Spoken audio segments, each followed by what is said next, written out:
بسم اللہ الرحمن الرحیم والصلاة والسلام علی رسولہ الکریم وعلی آلہ وصحبہ اجمعین۔ انسان کی عظمت اور بڑائی اس کی صفات کے ساتھ ہے، اس کے مال دولت کے ساتھ نہیں۔ دنیا، پیسہ، دولت، حکومت، یہ چیزیں آدمی کو مالدار تو بنا دیتی ہیں، حاکم بنا دیتی ہیں، بڑا نہیں بناتی۔ بڑا انسان وہ ہوتا ہے جو اپنے اندر انسانی صفات رکھتا، اور چھوٹا انسان وہ ہوتا ہے جو صفات میں کمزور ہو۔ قیامت کے دن جو تولا جائے گا وہ سونا چاندی نہیں تلے گا، اعمال تلیں گے۔ تو ایک انسان اچھا انسان بنے، کہاں سے پتہ چلے گا؟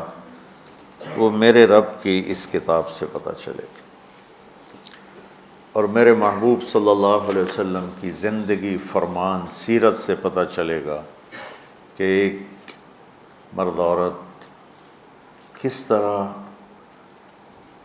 عظمتوں کی چوٹیوں کو چھو لے، اللہ کو راضی کر لے، دنیا میں اپنے آپ کو سکھ سکون سے رکھے۔ ہمارا علم غلط ہو گیا، ہم نے ہر چیز کو پیسے سے جوڑ دیا ہے کہ بڑے آدمی بنو گے پیسہ بنا لو، بڑے آرام سے رہو گے پیسہ بنا لو، بڑی عزت ہوگی پیسہ بنا لو، بڑی شہرت ہوگی پیسہ بنا لو، بڑی خوشیاں ہوگی پیسہ بنا لو۔ یہ علم کا منبع غلط ہے، پوری دنیا میں یہ علم چھایا ہوا ہے۔ اللہ، اس کا رسول کہتا ہے اس کتاب کے مطابق زندگی بنا لو، مزے ہو جائیں گے، عزت بھی ملے گی، سب کچھ ملے گا۔ حضرت علی رضی اللہ تعالیٰ عنہ کا ارشاد ہے، من اراد عزا بلا عشیرہ وغنى بلا مال وہیبۃ بلا سلطان ووجاہۃ بلا اخوہ۔ جو آدمی عزت چاہتا ہو، خاندانی نہیں ہے، غنی بننا چاہتا ہو، پیسہ کوئی نہیں ہے، اپنا روب داب چاہتا ہو، طاقت کوئی نہیں ہے، اپنی وجاہت چاہتا ہو، پیچھے کوئی ووٹر سپورٹر کوئی نہیں، نعرے لگانے والے کوئی نہیں، کیا کرے؟ اور یہ چار چیزیں حدود کے اندر سب کو چاہیے، سب کی مطلوب ہے۔ مجھے عزت بھی چاہیے، اور مجھے کشادگی بھی چاہیے، تنگ دستی سے میرے نبی نے پناہ مانگی۔ مجھے اپنی ہیبت اور وجاہت بھی چاہیے۔ اگر یہ میں شریعت کی حدود کے اندر طلب کرتا ہوں تو اللہ کو بھی پسند ہے، اس سے جب باہر جاتا ہوں تو اللہ کو ناپسند ہے۔ تو حضرت علی نے کیا فرمایا کہ جو یہ چیزیں چاہتا ہے تو ایک کام کرے، فَلْيَخْرُجْ مِنْ ذُلِّ مَعْصِيَةِ اللَّهِ إِلَىٰ عِزِّ طَاعَةِ اللَّهِ، کہ اللہ کی نافرمانی والا راستہ ذلت کا راستہ ہے، وہ چھوڑ دے، اور اللہ کی فرما برداری والا راستہ عزت کا راستہ ہے، وہ اختیار کر لے۔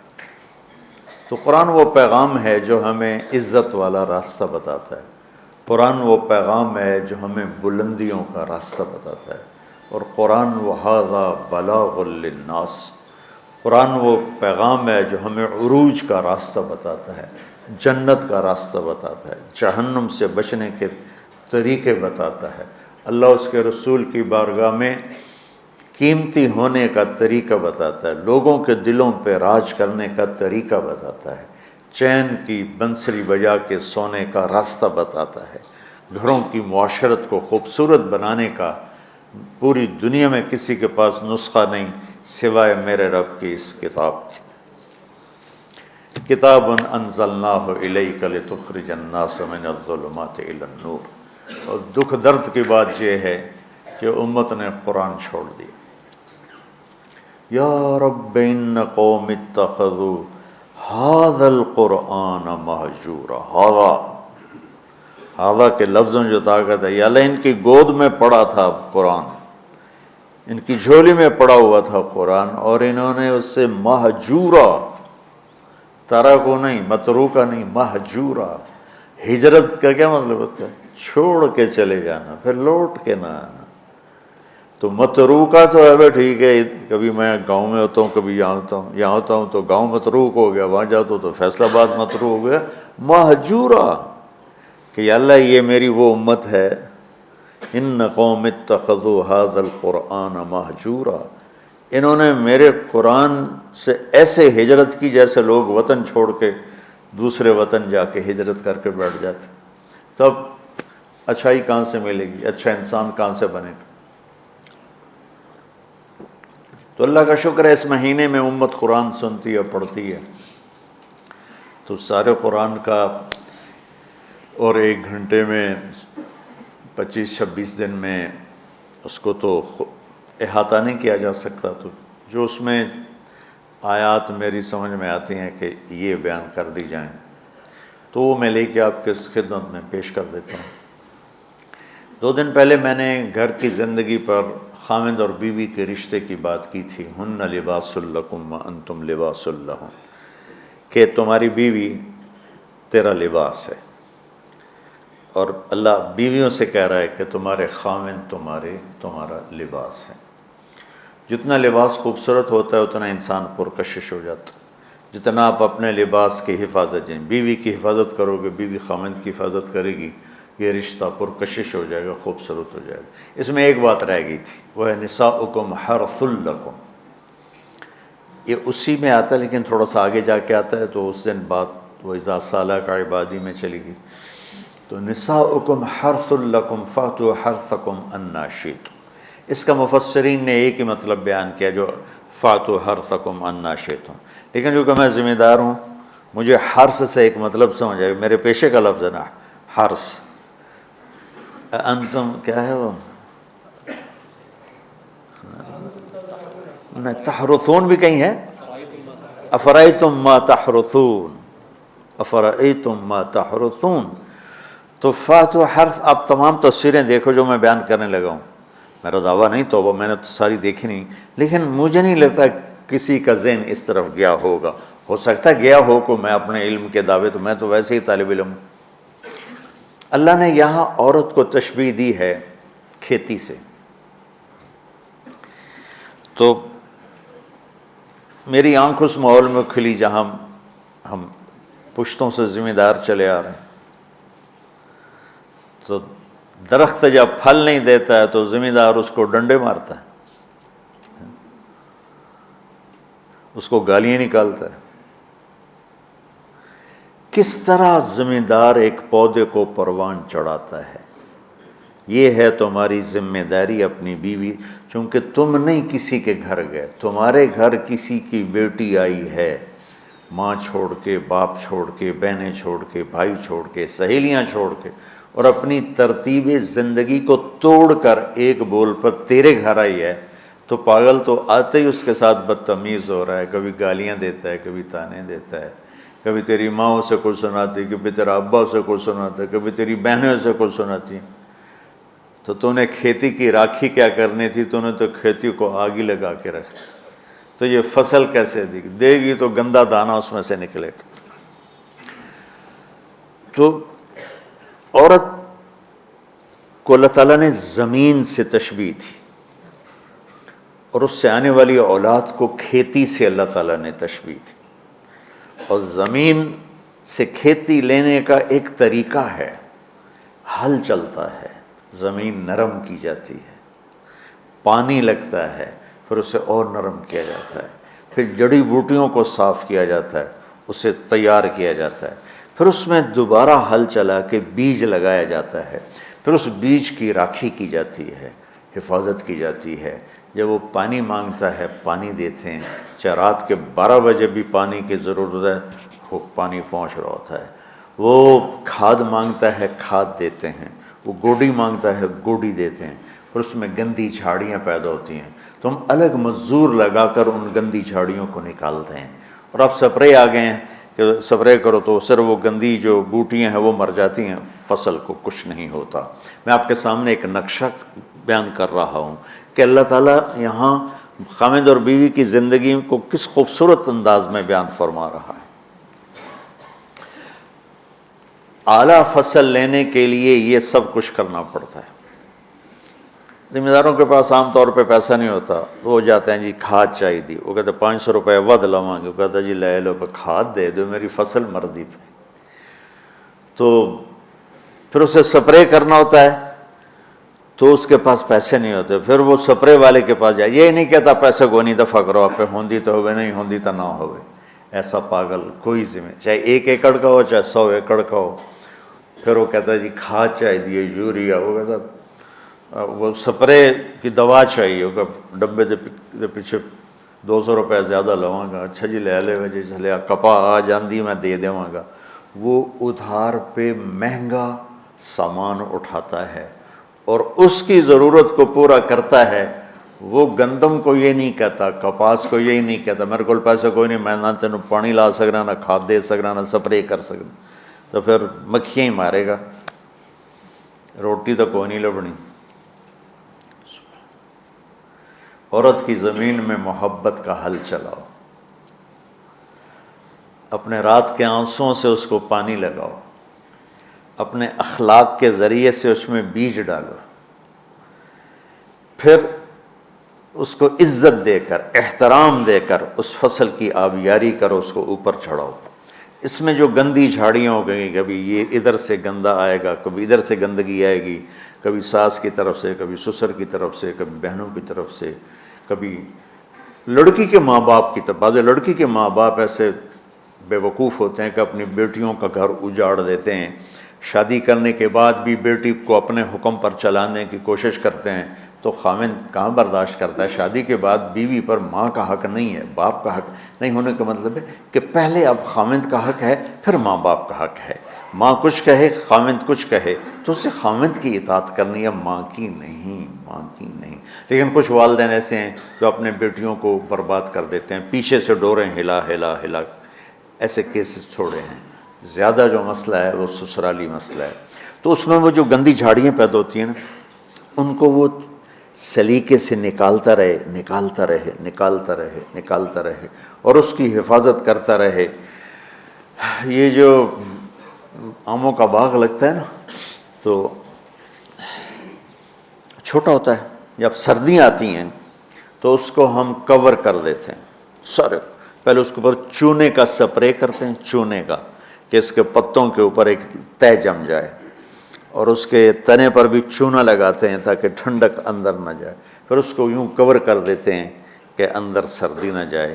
اتنی حفاظت ایک چھوٹے سے پودے کی جاتی ہے، تب جا کر وہ پروان چڑھتا ہے۔ اور سب سے بڑا پودا انسان ہے، اور سب سے قیمتی دھرتی ماں ہے، اور سب سے قیمتی رشتہ خاوند اور بیوی ہے۔ اور آج کے خاوند بیوی کو ماں کی گالیاں نکال رہے، بہنوں کی گالیاں نکال رہے، جیسے وہ خرید کے کسی لونڈی کو خرید کے لیں، کسی کی بیٹی ہے تو کھیتی، تم لوگ دورے والے اب جا رہے ہو، تمہاری شادیاں ہو گئیں، تو اللہ کے واسطے بچوں بدتمیز نہ بننا اپنی بیویوں کے ساتھ، یاد رکھنا میری باتوں کو۔ وہ جو گیت تم نے سنا نہیں میری عمر بھر کا ریاض تھا، میرے درد کی تھی وہ داستاں جسے تم ہنسی میں اڑا گئے۔ کہیں ایسا نہ کر دینا میری باتوں کو۔ اگر اپنی زندگی کو خوبصورت دیکھنا چاہتے ہو، عالی شان دیکھنا چاہتے ہو، اپنے اخلاق اچھے کر لو۔ چونکہ بیوی کی بات ہو رہی ہے، ورنہ ہر رشتے میں اسی کی ضرورت۔ ماں کا رشتہ ہے، محبت دینی پڑے گی، باپ کا رشتہ ہے، محبت دینی پڑے گی، بہنوں کا رشتہ ہے، بھائیوں کا رشتہ ہے، اولاد کا رشتہ ہے۔ اگر اولاد پر ہی ڈنڈے برساؤ گے تو تم سے متنفر ہو جائیں گے۔ میرے نبی نے کبھی یوں اپنے نواسوں کو ٹچ بھی نہیں کیا تھا، ایسے بھی نہیں کیا تھا، روزانہ جا کے ان کو ملتے، سینے سے لگاتے، اپنی نسبتوں کو منتقل کیا حسنین کی طرف، واعظ نصیحت نہیں کی۔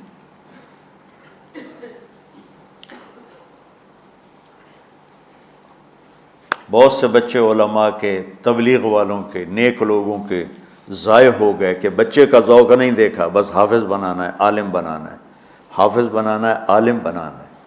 بناؤ حافظ، بناؤ عالم، پہلے ذوق دیکھ لو، اگر نہیں ہے تو اچھا مسلمان بناؤ، یہی کافی ہے۔ اگر زبردستی چلایا تو وہ بچہ نہ دین کا رہے گا، نہ دنیا کا رہے گا، نہ مدرسے کا رہے گا، نہ تبلیغ کا رہے گا۔ یہ لاکھوں مثالیں میرے سامنے ہیں۔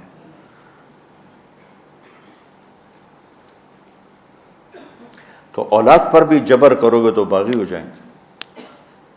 ایک ہمارے ساتھی نے اپنے بیٹے کو حافظ بنایا، وہی تبلیغی زور، بچے کو تمنا نہیں ہے، انہیں بنایا۔ جب اس سر نکل آیا اس کا اور اس کی شادی ہونے لگی تو اس کے والد نے کارڈ چھپوایا، حافظ فلاں فلاں، انہیں سارے کارڈ جلا دیے۔ جلانے کا مطلب ہے پھینکوا دیا، کہ نئے سرے سے کارڈ چھپواؤ اور حافظ کا نام کٹاؤ، حافظ کا نام کٹا کے میرے کارڈ چھپاؤ۔ یہی فیصل آباد کا واقعہ ہے۔ تو تمہارے ساتھ عالم کا لفظ لگا ہوا ہے، تم کہو گے میری اولاد بھی عالم ہو۔ 6 مہینے کی اولاد، اس کے سر پہ وڈی ساری ٹوپی ہوئے، جی چاہے تو اس سے داڑھی بھی کاٹ لو ہوتی تسی۔ تو اتنے بچوں کے سر پہ ٹوپیاں چڑھائی ہوتی ہیں، ان کی فطرت کی زندگی، ان کو کھیلنے دو، انہیں ٹائم دو، انہیں دیکھو یہ کدھر موڑ رہے ہیں، جس طرف ان کا دھارا جا رہا ہے۔ صرف عالم بننے والا ہی مسلمان ہوتا ہے، صرف حافظ بننے والا ہی مسلمان ہے، اور کوئی مسلمان ہے ہی نہیں۔ اللہ نے ہمیں جو دعا سکھائی ہے، رب ہب لی من الصالح، رب حب لی من العلماء تو نہیں کہا، رب حب لی من الحفاظ بھی نہیں کہا، من الصالحین۔ نیک ہونا ضروری ہے، عالم ہونا ہو گیا تو ٹھیک ہے، نصیب کی بات ہے، بہت اعلیٰ چیز، حافظ بن گیا بہت اعلیٰ چیز، لیکن زبردستی کراؤ گے پچھتاؤ گے۔ زندگی کے تمام شعبوں کو زندہ کرنا ہے۔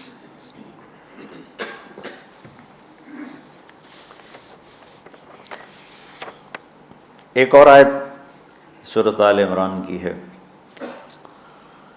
یہ سارے دین کی روح ہے، اور یہ دین کا مرکزی نقطہ ہے، مرکزی نقطہ۔ جیسے گاڑی ہوتی ہے نا، اس کا بیلنس کیا جاتا ہے تو پھر وہ صحیح چلتی ہے۔ اس کا ایک نقطہ ہوتا ہے، اس پر آ کر چاروں ٹائروں کو ایک جیسے زاویے پر جمع کرنا ہوتا ہے، پھر وہ صحیح چلتی ہے۔ اگر وہ بیلنس آؤٹ ہو جائے تو وہ سوزوکی ہو یا لینڈ کروزر ہو، وہ سیدھی نہیں چلے گی، کبھی یوں ہو جائے گی، کبھی یوں ہو جائے گی، کبھی یوں، وہ خود بھی تھکے گی اور مسافر کو بھی تھکائے گی۔ تو ہر چیز کا سینٹر پوائنٹ جب صحیح ہوتا ہے تو وہ چیز صحیح چلتی ہے۔ اسلام کا جو مرکزی نقطہ اور پوائنٹ ہے وہ نرمی ہے، شدت نہیں، وہ نرمی ہے، وہ عبادات اور باقی ساری چیزیں اپنی اپنی جگہ پر، لیکن ان سب کو جوڑنے والی جو چیز ہے وہ نرمی ہے۔ یہ میں نے کہاں سے لیا؟ میں ایک دفعہ جا رہا تھا پاناما، تو سورہ کہف کو دیکھ کے پڑھ رہا تھا، ویسے مجھے یاد ہے میں دیکھ کے پڑھ رہا تھا۔ تو جب میں وَلْيَتَلَطَّفْ پر پہنچا تو حاشیے میں لکھا تھا نصف القرآن۔ تو میں ایسی تھوڑی دیر سوچ میں پڑا کہ یہ اللہ تو قادر ہے، یہاں کوئی لفظ لا سکتے تھے اللہ تعالیٰ، یہ کیوں لائے وَلْيَتَلَطَّفْ؟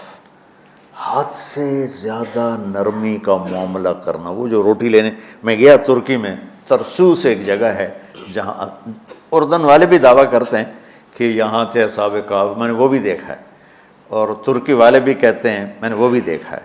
تو ترکی والا قرآن کی تعبیر سے زیادہ جوڑ کھاتا ہے، اردن والا جوڑ نہیں کھاتا ہے۔ تو اس کا وَلْيَتَلَطَّفْ، اے بھائی کوئی بھاؤتاؤ کے چکر میں نہ پڑنا، بڑی نرمی سے، پیار محبت سے، بس روٹی لے کے آجا، بھوک لگی۔ اور صیغہ مبالغے کا ہے، تلطف، تفاعل، مبالغہ اور تکلف۔ تو تمہارے اندر اگر سختی ہے پھر بھی تم با تکلف نرمی کرو، تمہارے اندر شدت ہے پھر بھی اپنے اوپر نرمی طاری کرو۔ تو یہاں سے مجھے یہ بات سمجھ میں آئی کہ پوری شریعت کا سینٹر پوائنٹ قرآن ہے، اور قرآن کا سینٹر پوائنٹ نرمی ہے، وَلْيَتَلَطَّفْ۔ اب ہمارے ڈانٹ ڈپٹ کو بزرگی سمجھا جاتا، ڈانٹ ڈپٹ کو تربیت سمجھا جاتا، استاد شاگرد کو ڈانٹ رہے ہیں، پیر مریدوں کو ڈانٹ رہے ہیں، امیر مامور کو ڈانٹ رہے ہیں، والدین اولاد کو ڈانٹ رہے ہیں، اور میرا اللہ کہہ رہا ہے نرمی.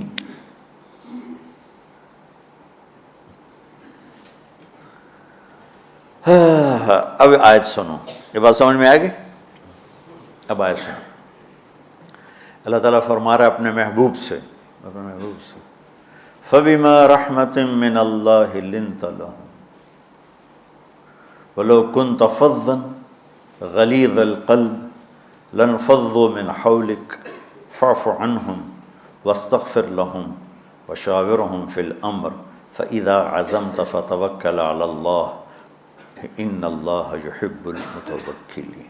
سبحان. لِنْتَ لَهُمْ بِرَحْمَةِ اللَّهِ، یوں ہونا چاہیے، جو نحو کا قاعدہ فعل پہلے ہوتا ہے اس کے متعلقات بعد میں ہوتے ہیں. تو لِنْتَ لَهُمْ بِرَحْمَةِ اللَّهِ، آپ اللہ کی رحمت سے نرم ہو کے اپنی امت کے لیے.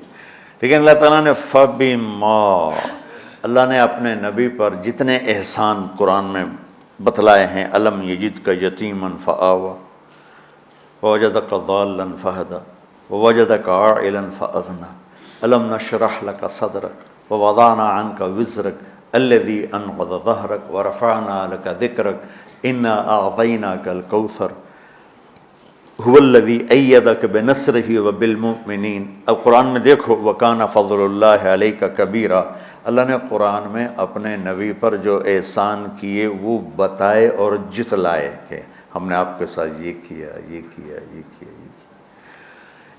یہ احسان جیسے اللہ نے بتایا ہے نا اپنے نبی کو، یہ احسان نرمی والا جس طریقے سے بتایا، اس طریقے سے کسی احسان کو ذکر نہیں کیا.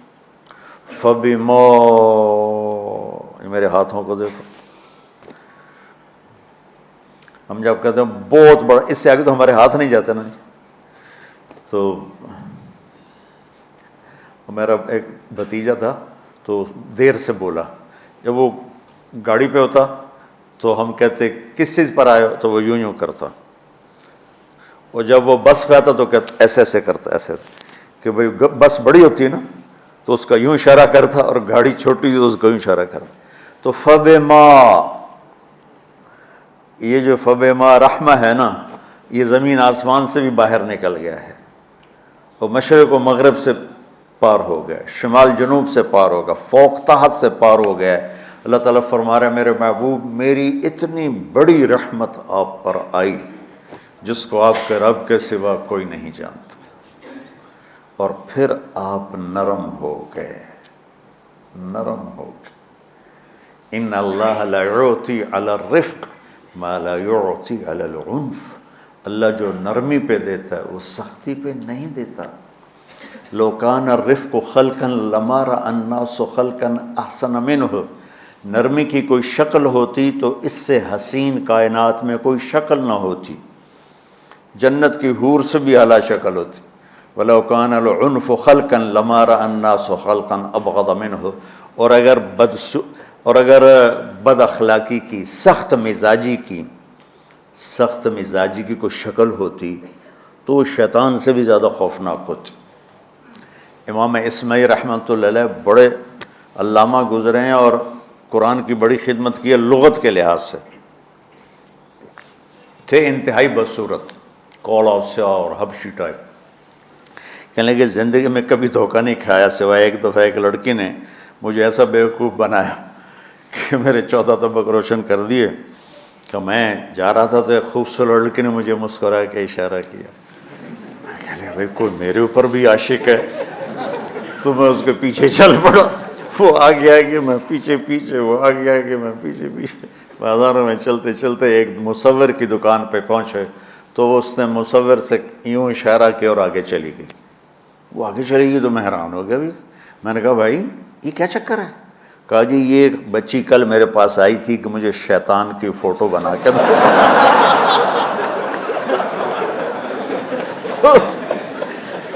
تو میں نے اس سے کہا بیٹی میں نے تو شیطان دیکھا نہیں، تو مجھے دکھا تو میں اس کا فوٹو بناؤں.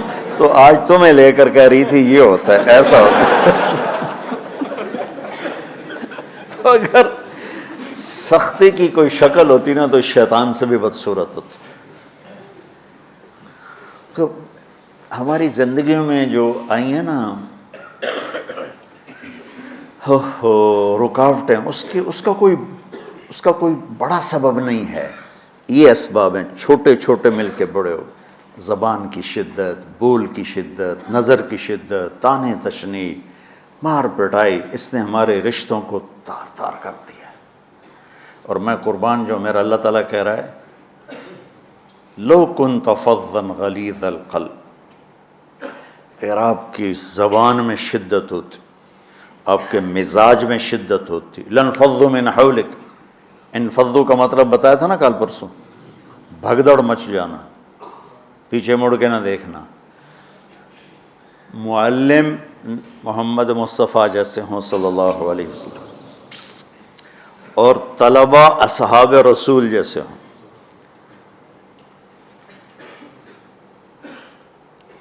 محمد الرسول اللہ، سورہ فتح اللہ نے یوں ایک آیت، محمد الرسول اللہ والذین معہ. یہاں محمد اللہ کے رسول ہیں، یہ دعویٰ ہے، کہ یہ میرے رسول ہیں. تو پوچھنے والا پوچھتا ہے کہ اس کی دلیل کیا ہے؟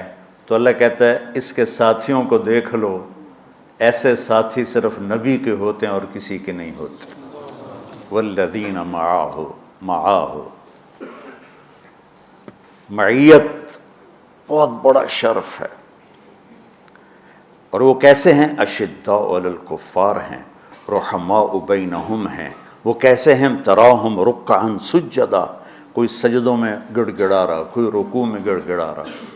اور اخلاص ایک باریک چیز ہے جس کو موت سے پہلے ہم دعویٰ نہیں کر سکتے کہ میں جو کچھ کر رہا ہوں اخلاص سے کر رہا ہوں. لیکن وہ اتنے اللہ کے قریب ہوئے کہ اللہ نے ان کے اخلاص کی خود گواہی دی، یبتغون فضلا من اللہ ورضوانا. میں صرف قرآن سے صحابہ کو بتا رہا ہوں. تتجافى جنوبهم عن المضاجع يدعون ربهم خوفا وطمعا. میرے نبی کے ساتھ چلنے والے صحابہ کیسے ہیں؟ راتوں کو اٹھ اٹھ کے روتے ہیں، بستروں سے جدا رہتے ہیں. کیسے ہیں؟ كانوا قليلا من الليل ما يهجعون، رات کو بہت تھوڑا سوتے ہیں. وبالاسحار هم يستغفرون، اور پھر سحری کے وقت توبہ استغفار کرتے ہیں. یہ کیسے ہیں؟ یؤثرون علی انفسہم ولو کان بہم خصاصہ، خود بھوکے رہ کر یہ اوروں کو کھانا کھلاتے ہیں. یہ کیسے ہیں؟ لقد رضی اللہ عن المؤمنین اذ یبایعونک تحت الشجرہ فعلم ما فی قلوبہم. یہ کیسے ہیں؟ یہ قرآن صرف بتا رہا ہے کہ صحابہ. آخری بات درجہ بندی کی، لا یستوی منکم من انفق من قبل الفتح وقاتل. میرے محبوب آپ کے صحابہ کے دو ہیں جماعتیں، ایک وہ ہیں جو فتح مکہ سے پہلے ایمان لائے، اور ایک وہ ہیں جو فتح مکہ اور اس سے آخر تک ایمان لائے. یہ جو بعد والے ہیں نا، یہ پہلے والوں کے برابر نہیں ہو سکتے. اللہ نے فرق مراتب رکھا ہے. لیکن ایک وعدہ میرا آپ کے ساتھ ہے. وہ کیا ہے؟ کلن وعد اللہ الحسنہ. میرا وعدہ ہے آپ کے ہر صحابی کو جنت دوں گا، ہر صحابی کو جنت دوں گا. اور یہ پہلی جماعت ہے جن کی حمایت میں قرآن اترتا تھا. اور ایک عجیب ہے کہ ایک لفظ قرآن کا، ایک لفظ، ایک آیت اتری، لا یستوی القاعدون من المؤمنین والمجاہدون فی سبیل اللہ. یہ آیت ایسی اتری جیسے میں نے پڑھا ہے کہ اللہ کے راستے میں جہاد کرنے والے اور گھر بیٹھنے والے برابر نہیں ہو سکتے. ٹھیک. عبداللہ بن ام مکتوم نابینا صحابی ہیں.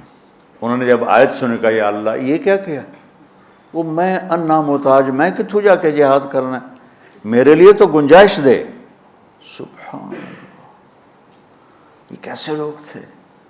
جبریل دوڑے آئے اور وہی کیا لائے؟ ایک لفظ، صرف ایک لفظ کہ یا رسول اللہ. اللہ فرما رہے ہیں کہ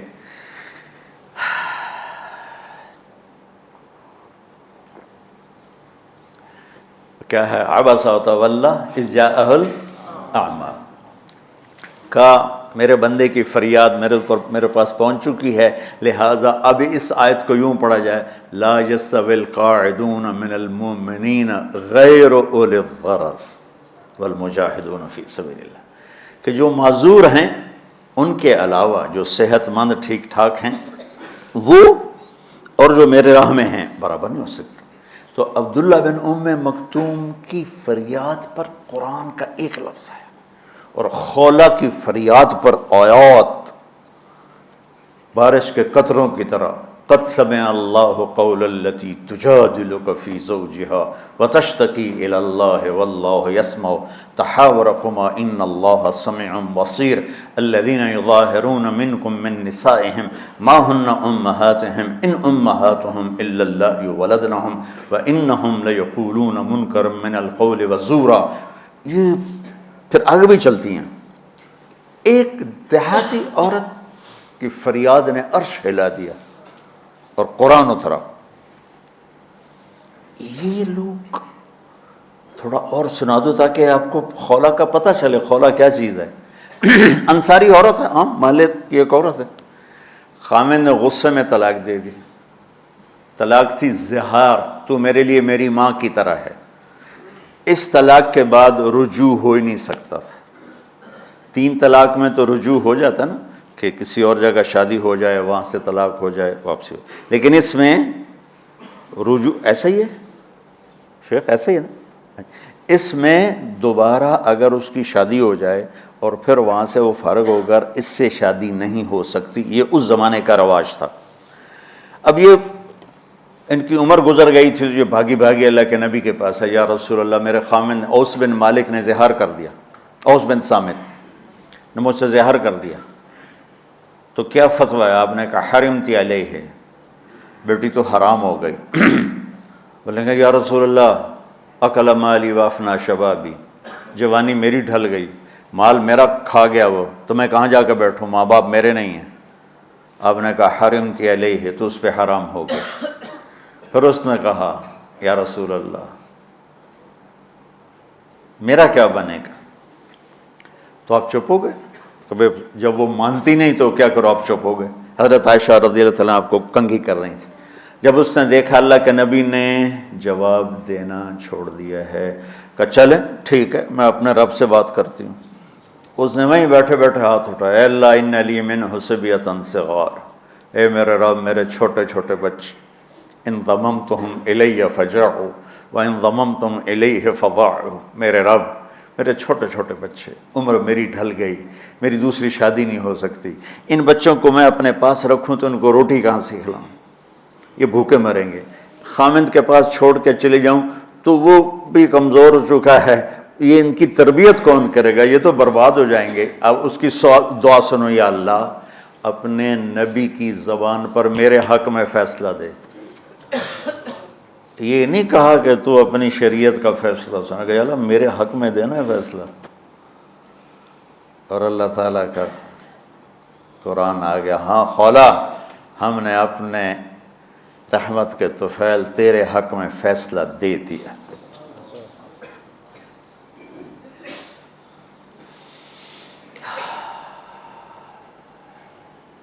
اتنے بڑے مقام کے لوگ، لفظ کیا آ رہا ہے، لن فضوا من حولک، یہ آپ کو چھوڑ کے بھاگ جاتے۔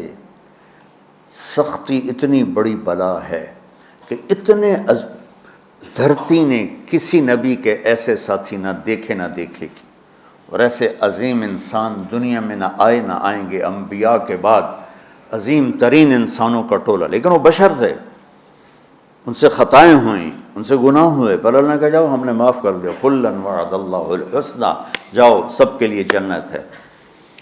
تو میرا اللہ کہہ رہا ہے میرے محبوب، اور اب تھوڑے سے احادیث سے سن لو۔ آپ نے کہا ابو بکر جنتی، عمر جنتی، عثمان جنتی، علی جنتی، طلحہ جنتی، زبیر جنتی، سعد بن ابی وقاص جنتی، عبد الرحمن بن عوف جنتی، ابو عبیدہ بن جراح جنتی، سعید بن زید جنتی، ایسا نا بلال جب جنت میں جاتا ہوں تیرے پاؤں کی آہٹ اپنے آگے آگے سنتا ہوں۔ جس نے جنتی عورت کو دیکھنا ہو ام رومان کو دیکھ لے، بڑے بڑا مناقب صحابہ اٹھا کے دیکھو،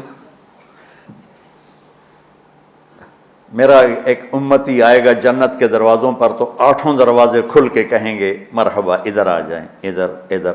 سلمان فارسی ایسے ہوئے، یا رسول اللہ کون ہے یہ؟ تو آپ نے کہا یہ بیٹھا ہے ابو بکر، اس کو جنت کے 8 دروازے پکاریں گے۔ عمر ایک محل دیکھا بہت عالی شان، میں سمجھا میرا ہے۔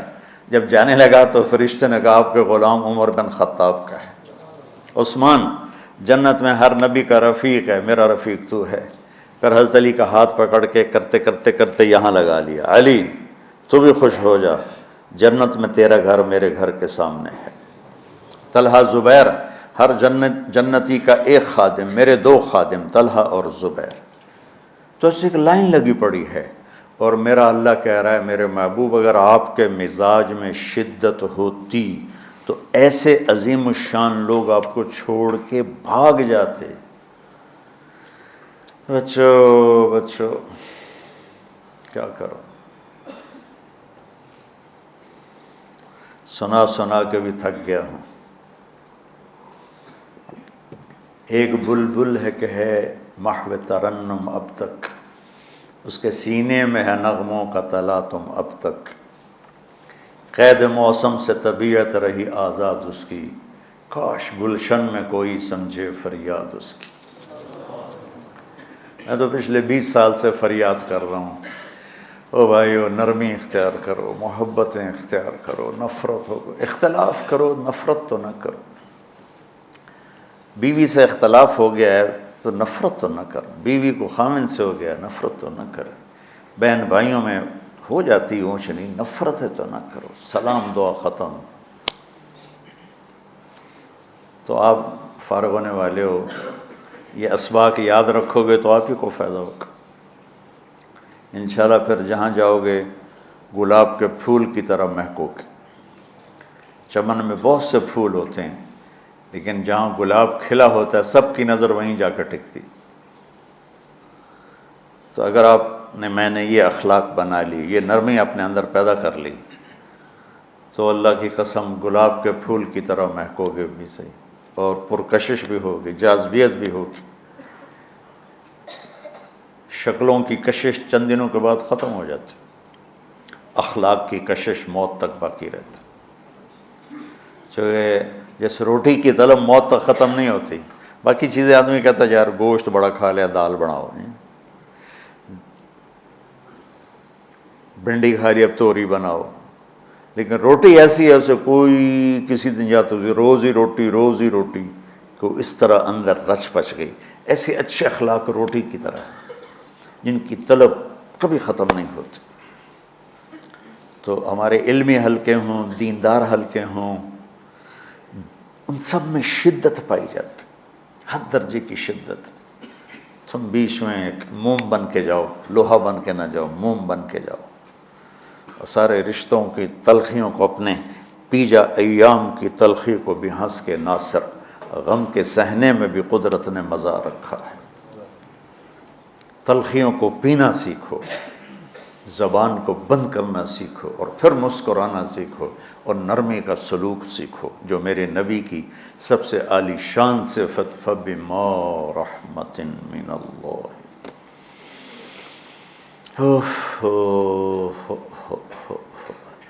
یہ واقعہ پتہ کب کا ہے؟ جب احد کی لڑائی میں شکست ہو گئی نا، تو کافی سارے صحابہ میدان چھوڑ کے دوڑ گئے۔ تو جب ابو سفیان کا لشکر واپس چلا گیا تو وہ واپس آئے، وہ سب ڈرے ہوئے تھے کہ اب ہمیں بڑی ڈانٹ پڑے گی، ہمیں بڑی ڈانٹ پڑے گی۔ شہاب الدین غوری نے تراوڑی کی پہلی جنگ لڑی تھی پرتھوی راج کے خلاف۔ ہم جو چوہان راجپوت ہیں ہم اس کی نسل سے ہیں، پرتھوی راج، تو وہ شکست ہو گئی۔ تو جن افغانی سرداروں نے دوڑ لگا دی تھی نا، اس نے سارا سال ان کے منہ کے اوپر نہ توبڑے چڑھا دیے تھے، بوجھا نہیں ہوتا، بوجھا سیکھ ان کے منہ پہ چڑھا دیا تھا، پورا سال ان کے منہ پہ وہ بوجھے لگے رہے کہ یہ وہ ہیں جو بھاگ گئے تھے۔ بادشاہ تو یوں کرتے ہیں۔ میرے نبی کے صحابہ جب سہمے آئے کہ بس دیکھو اب کیا بنتا ہے، تو آپ نے مسکرا کے ان کا استقبال کیا، آؤ بھائی، آؤ بھائی، آؤ بھائی۔ اس پر میرے اللہ نے یہ کہا، واہ میرے محبوب، یہ آپ کے رب کا آپ پہ احسان ہے کہ آپ نرم ہو گئے، ورنہ ایسے موقعوں پہ تو ڈانٹ ڈپٹ ہوتی، سوڑوا دیا جاتا۔